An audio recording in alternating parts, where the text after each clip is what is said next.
ਵਾਹਿਗੁਰੂ ਜੀ ਦਾ ਖਾਲਸਾ ਵਾਹਿਗੁਰੂ ਜੀ ਦੀ ਫਤਿਹ ਸਤਿ ਸ਼੍ਰੀ ਅਕਾਲ एवरीवन जुगो जुगो तो चली आ रही है रीत आओ रल मिल गाइए गीत फेमस सिख ते इस सोहने प्लेटफॉर्म ते मैं हां तुहाडी अपनी Manpreet The famous Sikh talk show is a dedicated platform that talks about Sikhs and their achievements. From Tara Singh to Milkha Singh, from Bhagat Singh to Diljit Singh, from Amrita Preetham to Valerie Kaur, Sikhs have always been at top of their games and left a legacy behind that would talks of within awe. Today is the inaugural chapter of the famous Sikh talk show, and we have with us Lieutenant General Balbir Singh Sandhu, a statue of bravery, vigilance, and sacrifice.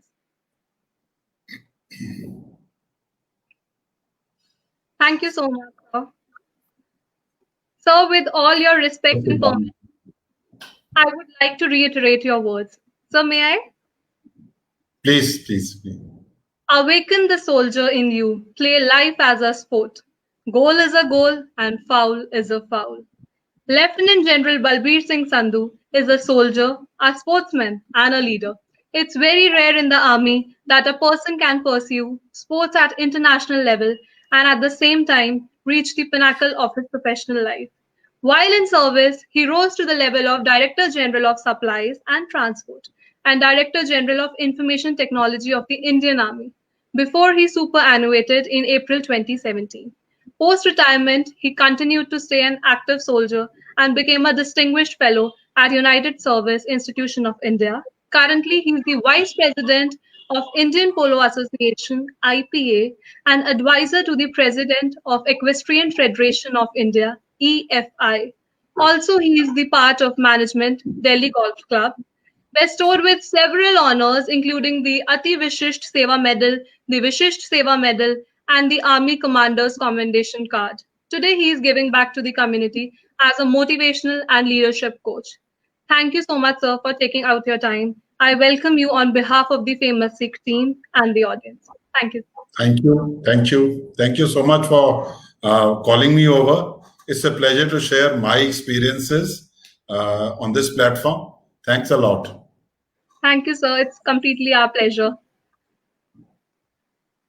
So, we are sure your life has been a roller coaster and you have seen so much during this amazing journey. And we are super duper excited to hear those stories in your words. To start with, we would like to know what inspired you to join the Indian Army. If you can enlighten us. Let me give you a little background. I'm one of the few people, I must be the last of the generation who studied in a village school till class 5, right? And my family came from Pakistan. And after the family settled down here, my father and my grandfather, who had studied in Khalsa, in the Government College Lahore, were very keen that I join a boarding school where I can learn English. So in Punjab, there were just 3 such schools: Sainik School Kapurthala, there was Punjab Public School Naba, and there was Yadvindra Public School Patiala. So I appeared for the entrance examination for Sainik School Kapurthala. And Sainik schools, in fact, in those days, even children from Delhi, we had a lot of children from Delhi were in our school. So these are probably one of the few public school or boarding schools with English medium in North India. So the environment in a Sainik school, besides being motivated right from your family to join army, it is a very noble profession. And in the environment in our school, we had a lot of ex-boys who were in NDA, who had fought in 71 war. One of our person got VRC and another was mentioned in dispatches. So it came naturally to you. Frankly speaking, we are very lucky we didn't have too many choices. So we didn't think of anything else. Our sole ambition was to join National Defence Academy. And National Defence Academy leads you to become an officer in the armed forces. Wow. That's great. So you were born and brought up there only? I was born, of course, in a place called Muktsar in Punjab. And from there, I joined the Sainik School. And Sainik School to NDA and the journey. We are not the ones who've seen college and co-ed. So we were all school to NDA to the army. And out of it, yeah. So you are yourself an institution. You don't have to go to there. Thank you, Uh, thank you. So, sir, like you mentioned that you were there in Scenic School and you imbibed those qualities from there. So, as civilians, we know it takes a lot of discipline and sacrifice that have to be there to be an army person. But what is the actual behind the scenes that you would like to highlight about army? What happens in the background? Okay. You know what happens is when you are young, uh, times have changed now, but earlier, the way denial was one of the ways of disciplining people. Right from our school, we learn discipline, but the overall framework of your career is built in the National Defense Academy. And I remember your weekly training program of the drill, there's a line written on top: drill is the bedrock of discipline. And we used to laugh at it. You know what is there? The drill means dyna mode, bi mode. So we could not comprehend then. But Okay. that sense of obedience without questioning an order is what makes you disciplined. Yeah. Disciplined. And as you grow, uh, when we get commissioned at the from the in the National Defense Academy and in the Indian Military Academy, you are primarily in a group, like in a college or a school, and you are disciplined by enforcement. But when we Yeah. get commissioned at the age of say 21, Hmm. we are told at that time, listen, you want to be an officer hereafter, and officers don't get ticked off. So that gives you an injection of self-discipline. If I am required to go for the morning parade at 6 o'clock, so I then start learning the art of knowing what time should I get up, how much will it take to travel, and I got to be there at 5 to 6 or 10 to 6. Like I was here at quarter to 8 today. So Yeah. that self-discipline.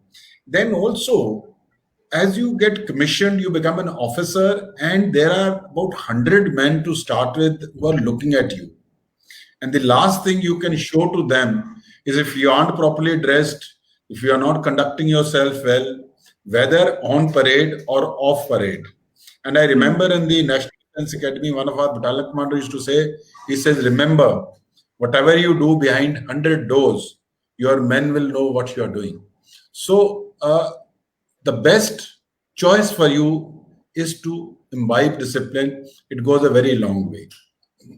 Yeah, that's true, sir. That's truly wow. So, like you mentioned that you imbibe those qualities from there. So, we would like to know that because as army person, you have to be stern and strict. But when it comes to family, so how your equation is with your kids or how it was during when they were growing up? You were strict with them or not? Okay. Okay. I have two sons, right? And the elder one is about 32-year-old. He is currently working in the US with the World Bank. And the Okay. younger one is 10 years younger. So he is working here with Invest India. See, what happens is we are ourselves in the process of growing up when the kids are born. You know, Hmm. life is a great learning. The more you grow, the more you feel you need to learn. And the Yeah. era of trying to implement with the children what you did, what was done to you by, I was lucky, I was the youngest of my family, so I wasn't handled very strictly. And my elder son used to hero worship me, and he, as it is, never needed any disciplining. And let me assure you, you can only motivate them. There is no difference between any parent, whether he or she belongs to army or a non-army background. Being strict or not being strict is a totally a personal affair. However, the kids just develop at time, like he would, like he always wanted to do whatever I did. If I played polo riding, he wanted to do riding. If I played golf, he wanted to play golf, and he's practically going that way. When you have the second child, then you give more liberties. So frankly speaking, it is more to do with parenting than to have anything to do with the army when it comes to bringing up your children and family. Okay, that's wonderful. So, I'm sure because you were posted in and out, and was it possible for you to be there with your kids while they were growing up? Because study posting, I'm sure, kadi ethe, kadi uthe, and you had to travel a lot. Yeah. See, frankly speaking, I think in your army service, it's your wife and kids who have to go along with you in terms of suffering and tough life. It's not about postings alone and they staying separately. I remember I was posted in Jalandhar in the peak of insurgency, and we used to be out somewhere. And one day, my wife tells me our son, because of the school bus not coming, he was just in first. This is 91, so he was in first standard. So he walked across from the school, crossing the highway, and it is just good luck and good time. And the accommodation where you just say even in one posting of 2 years you shift three houses. So Hmm. it is a tough thing, but it toughens the children and the lady who learn to handle things on their own a lot. And sometimes it's a lot of somebody would say someone just might say it's irresponsible behavior on the part of the husband. But my Hmm. wife is also a daughter of an army officer, and she'd seen much tougher times. And when I look back, I think sometimes we were very unfair how they were left in the lurch, because if you want to pursue your career, uh, Hmm. you start looking at those things first. So there've been number of times they've been separated a number of times. In fact, when my son was in class 10 here in the modern school, I was in Nagaland and Manipur. So it's a part of life which the family learns to live with. Yeah, it's a beautiful saying कि जब army person लड़न जाता है ਤਾਂ ਉਹਦੇ ਪਿੱਛੇ family ਹੁੰਦੀ ਹੈ who does all these things and mention. So partner is a very important person who plays a particular role in the background and has to Absolutely, sacrifice a lot. absolutely. So, Yeah. sir, going forward, and you've literally enlightened us, uh, telling your journey. We want to know because everyone has certain struggles, certain highs and lows. So, what were the difficulties you faced during your journey, and who was your support system during that time? Okay. You know, handling uncertainty, handling challenges. I don't call them difficulties. Difficulties is just an obstacle. If you take Yeah. it as a challenge, you will find solutions, and if you Hanji. take it as a problem, you will Hmm. be pushed under the problem. So handling challenges at each stage of my career has been a way of life. But let me tell you one thing. Like I always say, I didn't serve in the army. I lived army as a way of life for almost 4 decades. I enjoyed, not that I'm saying it now, I enjoyed every moment then, and I had immense number of difficult situations. But uh, there is a very famous doha by Kabir, which says, दुख में सिमरन सब करें सुख में करे ना कोई जो सुख में सिमरन करे तो दुख आए कोई. When I was young, I used to never pray when I was in trouble. I said I'll get out of the trouble and then thank God. Even now, whenever I go and take ko matha, matha टेकते ही मेरे मुंह चो निकलता सतगुरु सच्चे पातशाह तेरा शुक्र है. I have Hanji. been a person who strongly believed, and God has given me the strength to say more thank you than Hmm. ask for things from God, because He knows what you need. He gives you, and once you get it, it is better that you thank Him repeatedly. So difficulties have been part of my life. I Hmm. have had physical difficulties. I've broken about 10 bones playing polo, and Oh. this hand is gone, this one. There are two collarbones I have broken them thrice, right? I have a injured ankle, knee, so there is no problem. But uh, everything, when God is with you, He will always sort it out for you, and He has his way of giving you your share of salt along with the sugar. So if you Yeah. start enjoying it, if you believe that you'll come out of it, difficulties have been galore, but good times have been much more. And Hmm. I've been more at the receiving end of good things. And even when things are tough, I knew that you'll come out of it. And if you're a person who is doing good deeds, you'll be looked after because God has a very big supercomputer in which He notes all the activities of yours. So if you're Yeah. a person who is good on your personal qualities, you'll be taken care of. Wow. These brave stories are inspiring me already. So like you mentioned about polo and the injuries you had. So we know you are a true sports enthusiast by now. And how sports helped you to be a better leader or a human being for that matter? How sports can help I anybody? think that's the subject which is very close to my heart, right?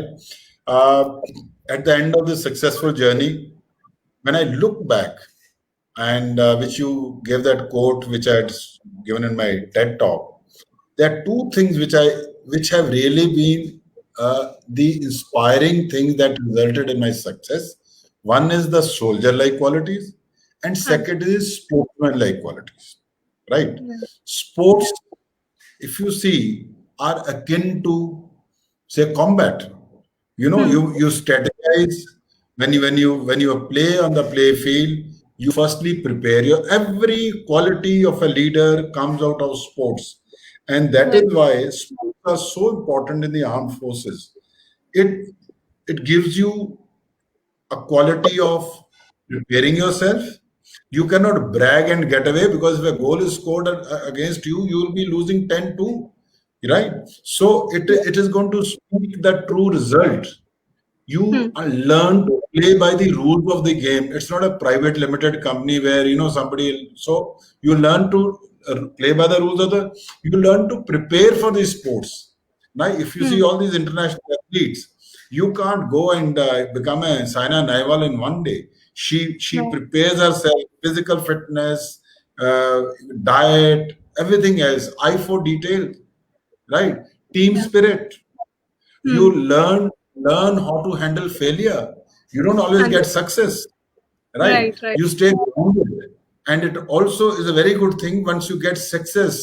Don't get so excited that you forget how to handle success. So each and every leadership trait is taught from the sports, and that is why in my life I felt soldiering and sports have been pivotal in my success, both within the army and as of Hmm. now also. Yeah. So sir ਜਿੱਦਾਂ ਤੁਸੀਂ mention ਕੀਤਾ about sports but ਅੱਜ ਕੱਲ ਅਸੀਂ ਦੇਖ ਰਹੇ ਹਾਂ parents are so particular they want their kids to study ਤਾਂ ਉਹ ਬੱਚੇ ਬੈਲੈਂਸ ਨਹੀਂ ਕਰ ਪਾਉਂਦੇ ਸਪੋਰਟਸ ਨਹੀਂ ਖੇਡ ਪਾਉਂਦੇ ਸੋ what you want to tell to these parents ਕਿ ਕਿੱਦਾਂ ਸਪੋਰਟਸ ਇੰਪੋਰਟੈਂਟ ਹੈ how they should maintain a balance between sports and studies and how important it is. See, what happens is, I understand, especially in urban areas, it is tough to at Right. times provide sporting facilities to the children, right? Hmm. So, how you manage it, but I also see a lot of parents, they have to dedicate time to take their children to for sports. And there's something which can be done indoor, like yoga and some indoor mat exercises. So it's Hmm. not about creating an ideal opportunity. And probably I'll tell you right now, during the COVID times, now when I look at people after the lockdown, some have become fitter amongst our colleagues, and some others have become obese. So I Yeah. asked this fitter one day, I said, how come? He says, now I've been pushing myself to walk morning and evening, then I do yoga. So, children, sports, I feel, even if it is any sport, it is important for the growth of the children. How Hmm. you manage it as parents, I think it is especially tough for parents who where both parents are working. But Hmm. there is no better gift you can give your children than to make them play sports. And let me also tell you one thing. Normally in the army, everyone feels if you're a sportsman, you can't be good at academics. I totally No. disagree with that. I was very lucky. I could balance both. I never Hmm. wanted to be just another ordinary officer in the army. So I made sure if it when I was a kid in school, there's one general who came to our school and he says, whatever you do, if you eat like hell, you play like hell, and you study like hell. So that stuck to me. So whenever I did things, I felt I have to push myself to the limit, Hmm. and you can easily do both.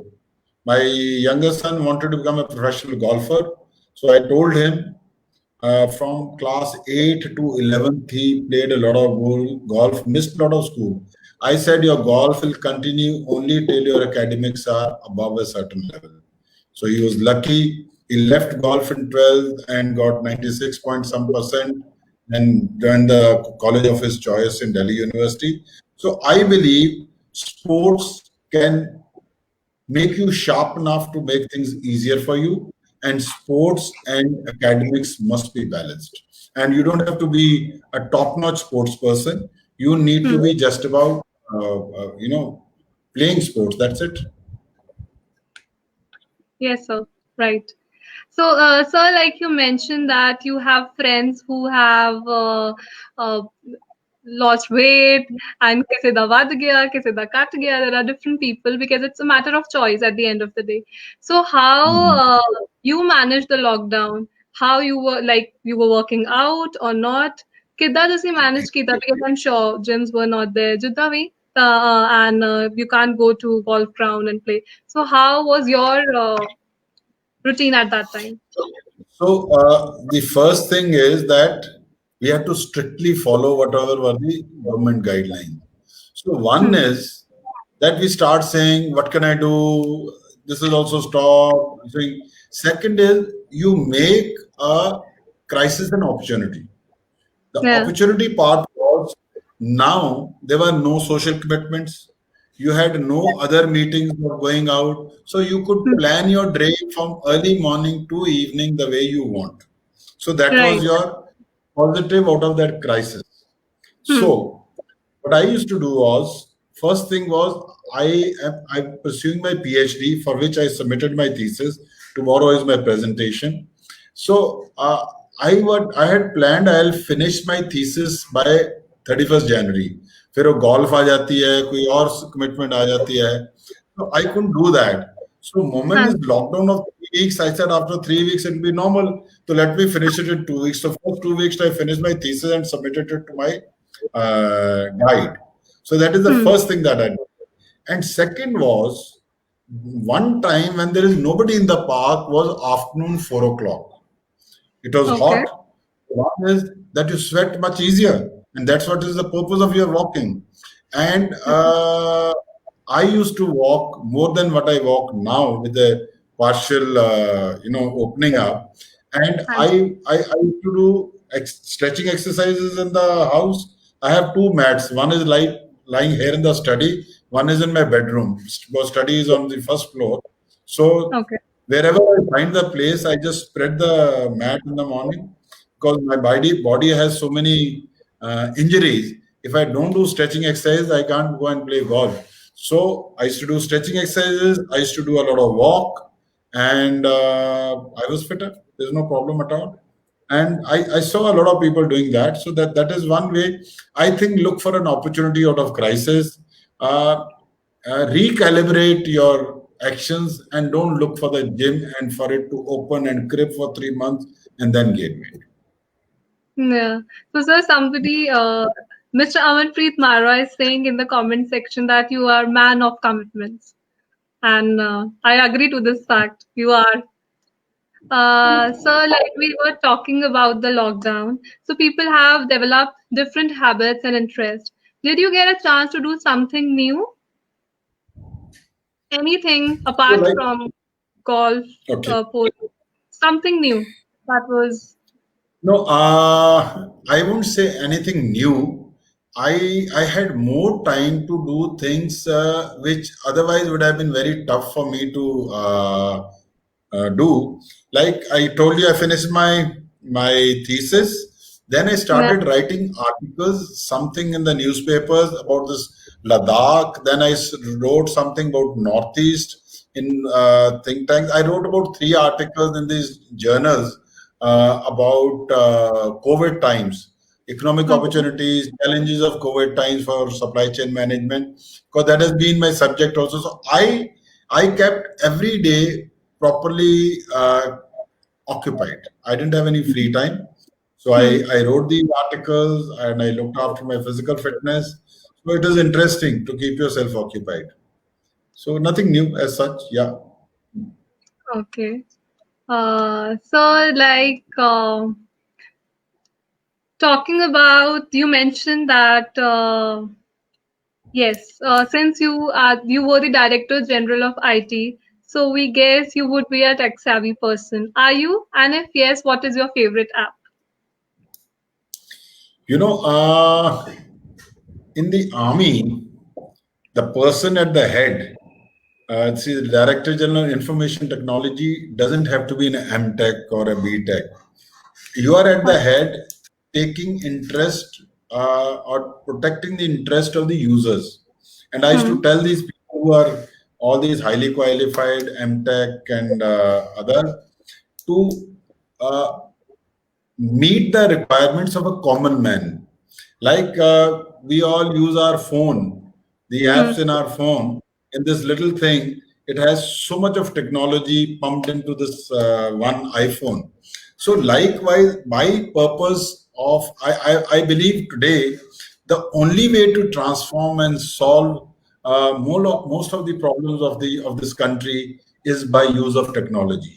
Even to handle corruption, even to Hmm. handle governance, Hmm. technology is one which can be a game changer, right? So So true. I was primarily handling that part of the IT where we had the logistics, we had the HR and other things, which Indian Army, of course, we cannot go the open way because security is an issue, but Hmm. we have come a long way and transformed the processes by which Hmm. people have got such information which earlier used to be in the form of a letter. Now it is at the click of a button. The I remember when I was a young officer, we used to distribute pay to the Jawans every month. Now the Jawan, like through his bank statement, he gets his pay and Hmm. allowances in his account. He has a kiosk where he just touches and sees what all is due to him in terms of clothing and other things. So technology has come a long way. Yeah, but a lot more can be done, a lot more needs to be done to utilize technology both in the military as well in the industry or in the governance. Okay. So, sir, ਜਿੱਦਾਂ ਤੁਸੀਂ ਕਾਰਗਿਲ ਬਾਰੇ ਗੱਲ ਕੀਤੀ, would you like to share any of your experiences, any war, any story that can just give us goosebumps? मतलब, because I know I'm sure that you have umpteen ones. So, अगर कोई story ਤੁਸੀਂ share करना चाहो. See, like I said, I headed the logistics and information technology. But during I was commissioned at a time post which Hmm.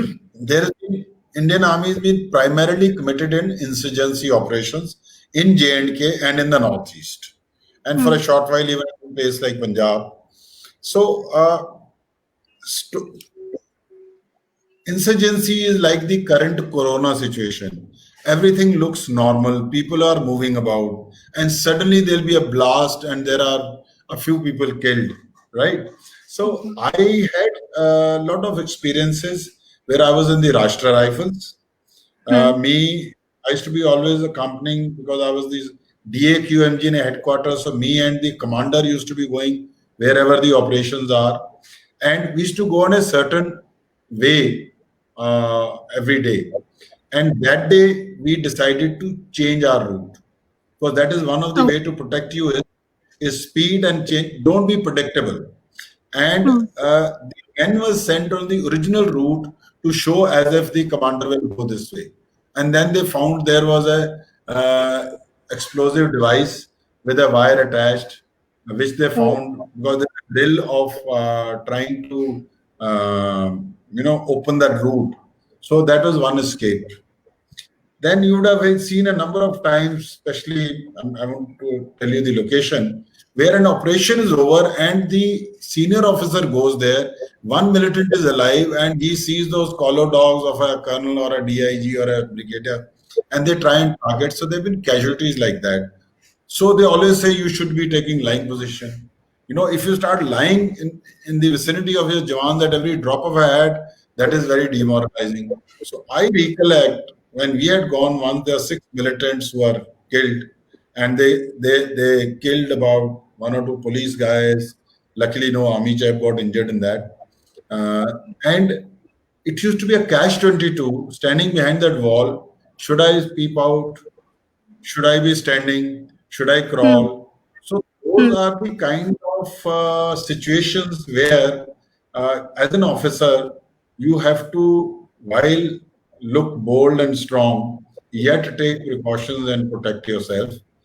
And not directly, but I think Kargil war we saw on our TV sets. I salute those young officers who led their men.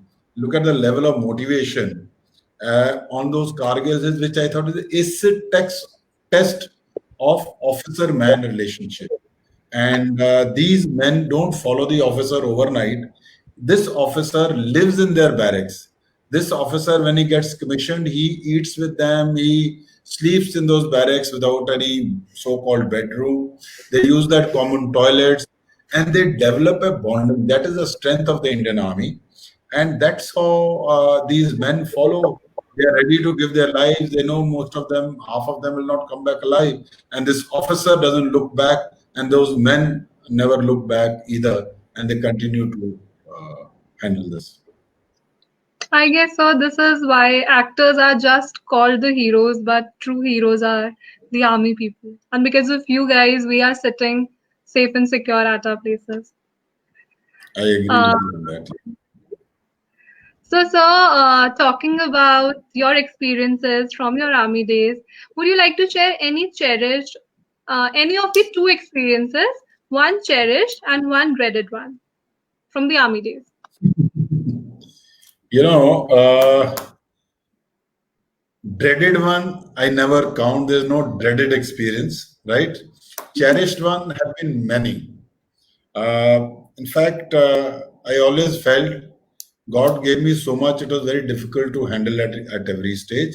One of the very cherished dream that I can think of is when I was a young officer, we have an exam called Defense Services Staff College that you appear at the rank of a captain or a major. Okay. And most people, only 25 odd percent officers pass. And when I was a captain, I used to see people appearing and failing. I said, I'm never going to appear for this exam. But I don't want to appear and fail. Because I thought I've joined army only to play polo. And then I realized that those who pass, they brag a lot. So मैंने कहा ये भी कर लेना चाहिए. So I left, posted in National Defense Academy, and I was playing very good polo at the national level. Everything was great going. I said, पहले ये कर लेते हैं. So I appeared for the exam. I was from Kharagpur posted to Nagaland. Now, in those days, there was no internet, no nothing. So this result used to come in the newspaper. So there were 4 Balbir Singh who passed.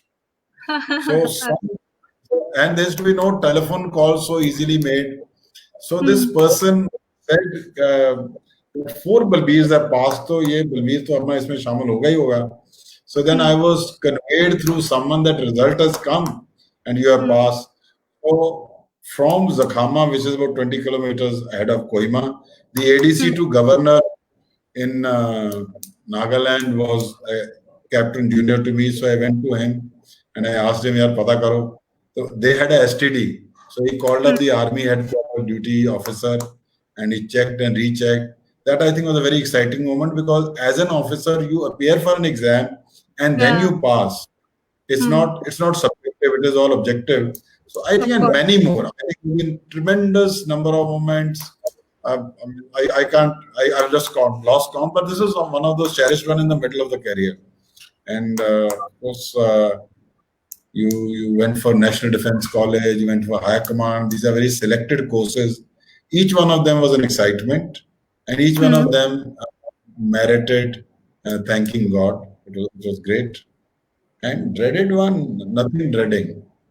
Whatever, like I told you, whatever came my way as a so-called problem, I took it as a challenge, and I somehow was given some inside energy on how to tackle those problems, and I could come back the winner. And so, I mean, that's it.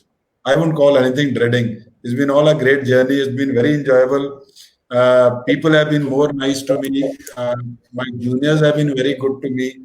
I still enjoy that rapport and relationship with them. So it keeps me going. But very often I tell them, I said, yeah, I enjoy all the privileges of even a person who's in service, and yet I'm retired. So it's a wonderful association, great journey, nothing dreading. I'm sure, I'm sure.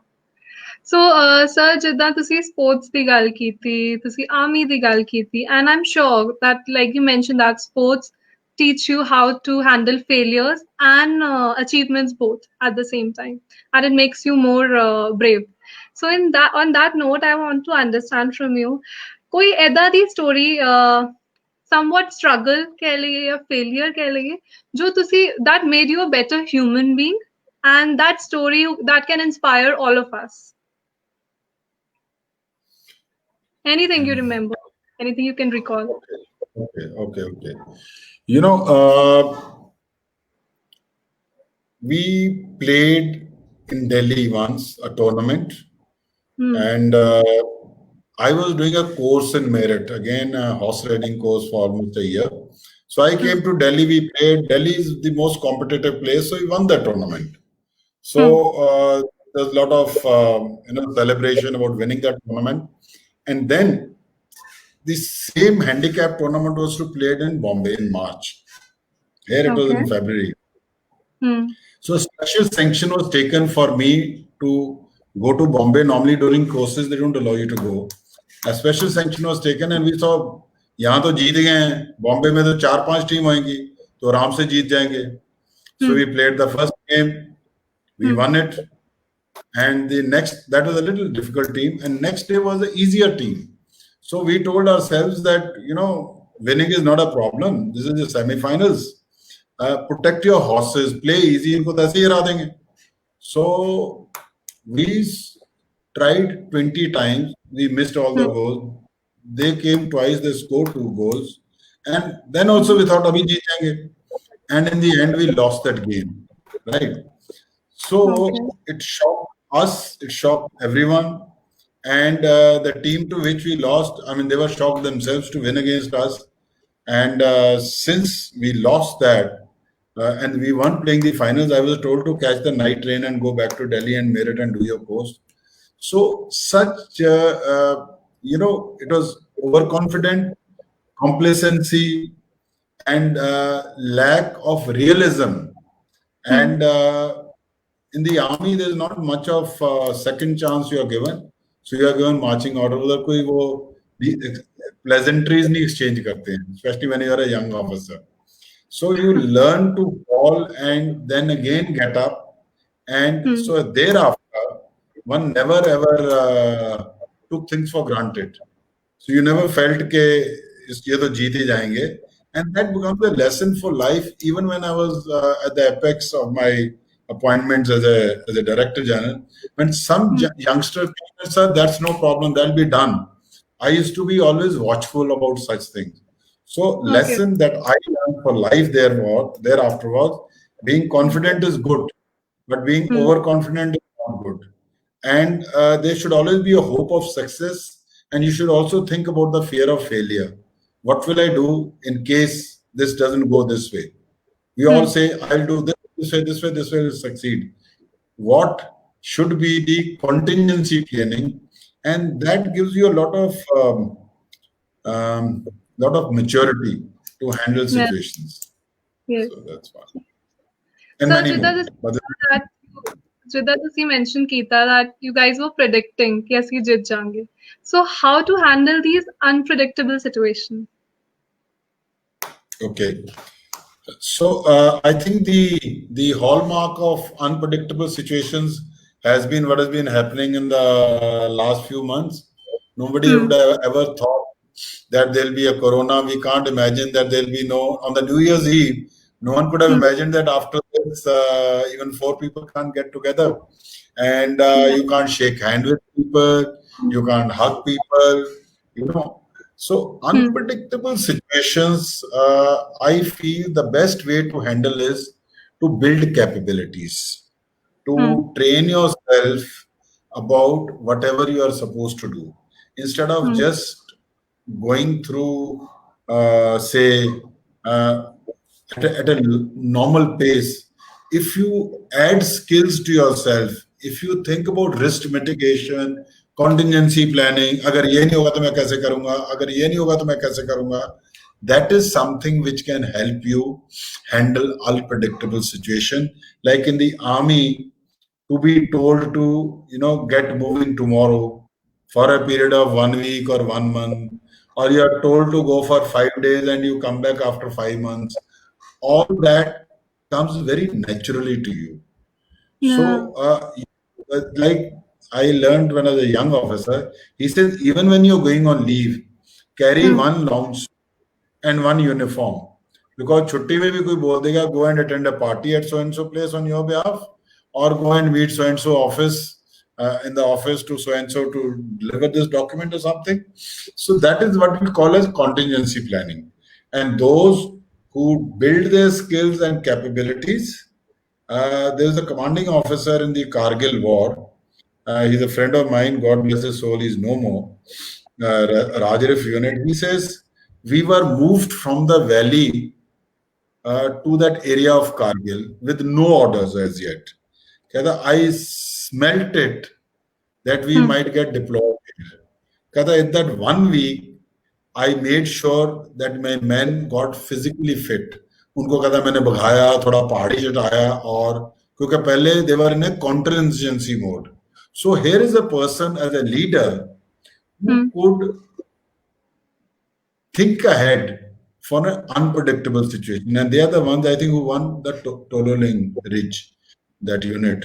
And because of his family problems, he had to leave the army immediately after that. Pochap died last year of some sickness. So preparing yourself for the unpredictable is the best way to handle the unpredictable. And that is what we call as contingency planning. In the civil parlance, we call it risk mitigation. It always comes at a price of little hard work. Oh. So thank you so much for sharing your experiences with us. So on that note, I would like to ask you a very simple question: that how are you contributing to society in terms of the change that you wish to see?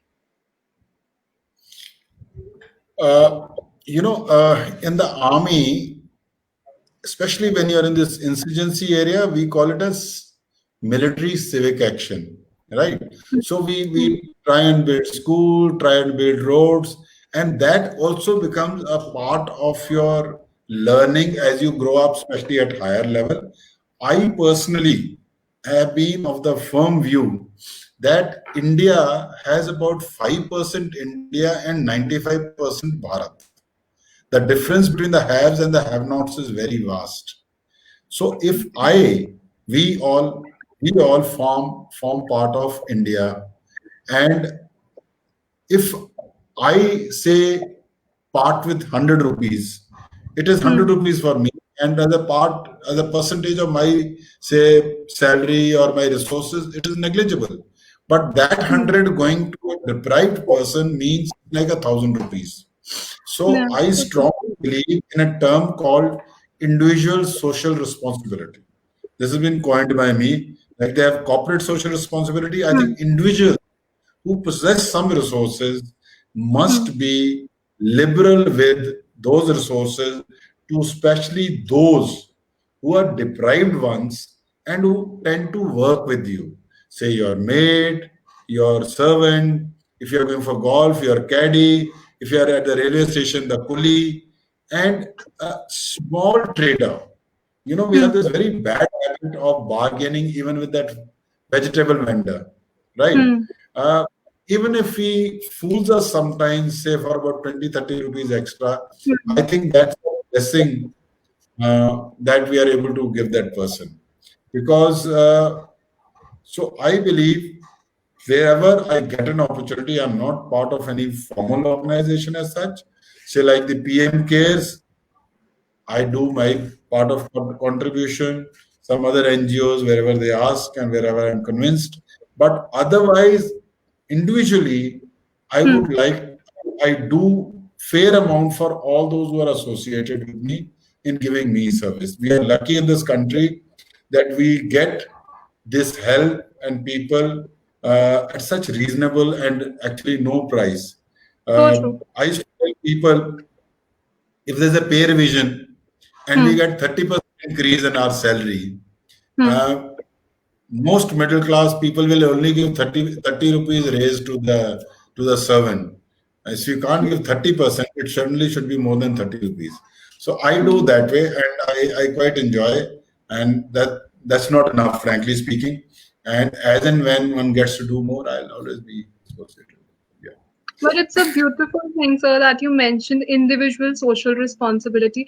Because जब ਅਸੀਂ shopping mall जाने होते ਅਸੀਂ discount नहीं कर सकते ना ਅਸੀਂ पूछते. But yes, when we go to sabzi walas, we ask कि extra धनिया पा दो, 10 रुपए और दे दो. Yeah, so that is something I will also keep in my mind going further. So In fact, we often don't realize some of them are so short of cash that they give you things at the cost price because we keep haggling and he has to sell this, otherwise it goes waste the next day. So Amongst the vegetables and fruit, these people have a tough job of wastage, right? So it's a good thing, I think, and if we can contribute to them, it contributes to their children's education and stuff. So that's the indirect way. Yeah, it's a beautiful concept, and I am going to keep this word with me: individual social responsibility. Thank you, thank you. Before we come to an end, we have a small surprise. We have someone who is very close to you. He wants to say something. So I would like to play that with you.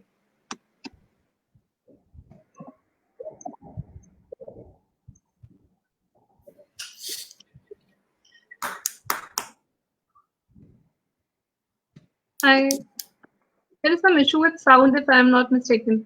Sir, आवाज आ रही है तानो? नहीं. Let me try again. Recognize तो सिखा ही लेगा. Video was there, but yes, on mute. Sat Shri Akal, everyone. My name is Dr. Pawandeep Singh Kohli. In polo circles, everybody calls me Dr. Tony Singh. I've been playing polo for almost 36 years, and I've known General Balbir Sandhu for more than, say, 33 years. He and I met first time in 1985 when I think he was an equitation officer from NDA, and both of us gelled very well.